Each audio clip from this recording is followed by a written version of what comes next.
Hi guys, welcome to this video all around how you can prepare your LinkedIn profile for the networking season that's about to pop off.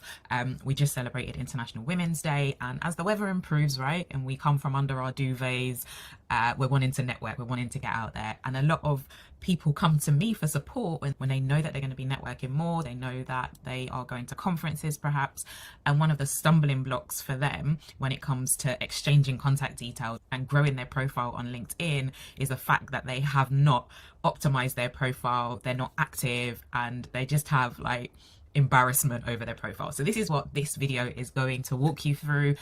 I'm excited to get into it, so let's go. I've been doing videos, snackable videos for my email list for probably about the last 2 weeks. So all the stuff around optimizing your profile. So you guys know that you need to have a banner, a professional, or a clear photo, all that stuff, and if you don't, I'll share the link to those videos. But what I want to share with you first of all is around ensuring that you have changed your URL on LinkedIn. So you can see here my URL has my name. Otherwise, LinkedIn just gives you like a random string of characters, not memorable, not branded. So definitely go ahead and change your URL, and you can just do that by clicking the pencil beside wherever your URL is on LinkedIn. That is how you go ahead and change that. So that's the first thing I want to tell you. There was a video I did also about making sure that your profile is open and visible, right? So if we're connecting, we're networking, is pointless if they can't find you. And it could be the case that there could be elements of your profile that are not visible. So you want to definitely check that out and make sure that all the stuff can be seen. So storytelling is big at the moment, so you want to utilize that in LinkedIn throughout your profile. So whether it is your about section or your experience section, can you tell a story that shows who you are and your journey? Don't just kind of retell tasks or projects. You want to share the journey, share the accomplishments, the things that you've achieved, so that people can get a real feel for who you are. Put the featured section to work. Utilize this section to really showcase, use it as a shop window for your content and for who you are. I would use a variety of content types, so videos, posts, links outside of the platform. You could even do an intro video that gives somebody insight into who you are. It will be a nice reminder for when they click on your profile, they're like, oh yeah, that was a lovely lady I met at the event. Consider how you use the feature section and use it strategically. The next thing that you can do is use your recommendations strategically. So I would turn off recommendations perhaps that were from a previous career or a previous business. Use the ones that are relevant to what you're doing now, and you can easily do that by using the pencil feature on LinkedIn. But what you want is to showcase the projects, the achievements, the transformations that you're getting now. Recommendations are all about credibility and social proof, so that's how you leverage that here on LinkedIn. The next recommendation is all around the content that you're producing. Thought leadership content is going to position you as an expert in your field and in your area. So are you creating articles, newsletters, all of the stuff that gives somebody an opportunity to really dig into what you know? It's long form and has the potential to be found not only by the person that you're networking with, but on Google. That's just another benefit of using articles. I did a 2-part series this week actually speaking about how you can create leadership content on LinkedIn, so definitely go and check that out. That will give you some ideas for the types of content you could create. Another thing you could do is share any volunteer experience that you have. That is going to create like a more deeper value-based connection with somebody who you're networking with. Add that section on your LinkedIn profile and share any voluntary, any pro bono type work that you do. That's definitely going to give you an extra tick against your name. I always say to my clients, making sure that you keep your profile updated as you learn new stuff, as you accomplish new things, as you get transformations for your client.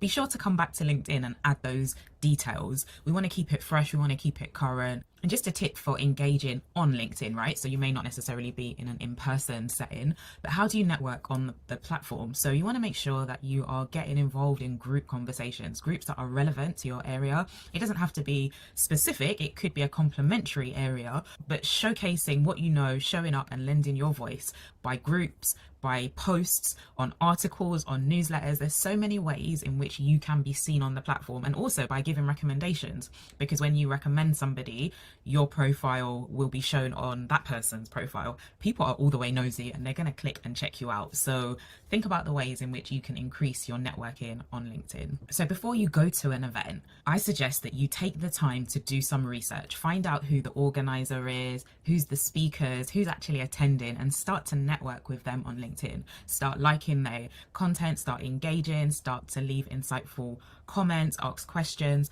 These are seeds that you're sowing so that when you get into the room, it almost feels like they know you already, and that nervousness just dissipates because you've already kind of laid the ground for a further or a future conversation. So I want to share a recent experience that I had. I went to a networking event yesterday for International Women's Day, and the event was downstairs in like a basement, so I had no reception and no signal on my phone. I learned a lesson in that moment and I want to share it with you. Be sure to photograph. You've got like a QR code linked to your profile on LinkedIn. Be sure to photograph that ahead of going into a networking situation, because I wasn't able to pull up my profile or to connect with somebody in the moment. We had to resort to the old-fashioned tactics of pen and paper, which is all good, but you know, handwriting, people can lose bits of paper. So take that photo, and then the person can either just take a photo of your phone, or if they have signal somehow, they can access your QR code. So that was a lesson learned, and I'm sharing that with you. I'll show you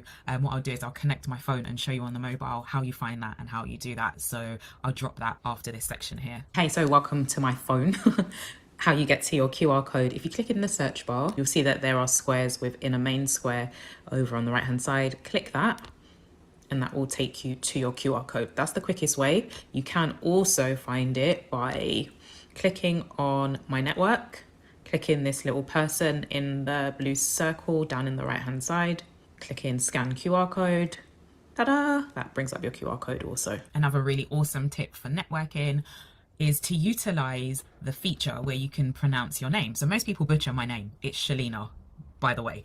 So most people butcher my name, which is fine. But using features and tools like this just help with communication. It removes the awkwardness of somebody like worrying that they're going to obliterate your name. So that's a great tool, especially if you're someone who likes to leave voice notes on LinkedIn. When you know how to pronounce somebody's name, you can send a voice note and greet them by using their name. All right, so we've had an amazing time at this networking event. What are we going to do with the contacts that we've got and the information that we've picked up from being in that setting? I suggest that you create some kind of post with your insights, your takeaways from the event. You know, what learnings did you come away with? These are valuable for people that couldn't attend the event. They're great for organizers and speakers because, you know, it lets them know that it was worthwhile, it was valuable, and it gives them some content to share. So if they share it with their network, which, you know, could potentially be quite big, they're putting you in front of their network. So take the time to create a post with what you took away, and also what are you going to do with that information? How are you going to implement it? Those are like the value adds that you can definitely do from your time networking. The next thing I recommend is to start to engage with your new connections. Take time, maybe on a Sunday, like afternoon, just to kind of scroll through their profile, soak in who they are, you know, what's their background, what's their story, are there any points of similarity between you, so that when you do reach out again, you know, you now have a point of connection. So maybe you studied at the same university, or you have some mutual contacts, or there's an interest that they have that you're interested in as well, and you can have a conversation, a further conversation. Engage with their stuff so that, you know, you're top of mind. It's a platform that's all about networking and being social. So we want to use the tools to do that. So definitely take the time to engage and be social, and then be sure to follow up. Don't miss that opportunity. You've connected, you've engaged with their content. Now is the time to follow up. So that could be, are you interested in a coffee, a virtual coffee? Are you interested in meeting up? You know, I really would like to discuss an idea around X. What's the next step? What's the next step in your relationship? Maybe you come across an article that you can send to them, or there's an event that would be relevant. I would share that with them. That is you being a useful resource. That's you being valuable to their network, and likewise they'll do the same for you. It's not always about finding a client, finding a customer, closing a lead. Sometimes it is about just extending your network and, you know, starting to collaborate, starting to share opportunities. So I really hope that that was helpful. I've given quite a few recommendations for how you can prepare your profile for networking on LinkedIn, and also how you can, leverage the platform after the fact. I would love to hear your takeaways. I'd love to hear what you're going to implement. Feel free to reach out to me on LinkedIn, or if you've got this by email, send me an email back. I would love to hear your thoughts. All right, you take care. God bless you.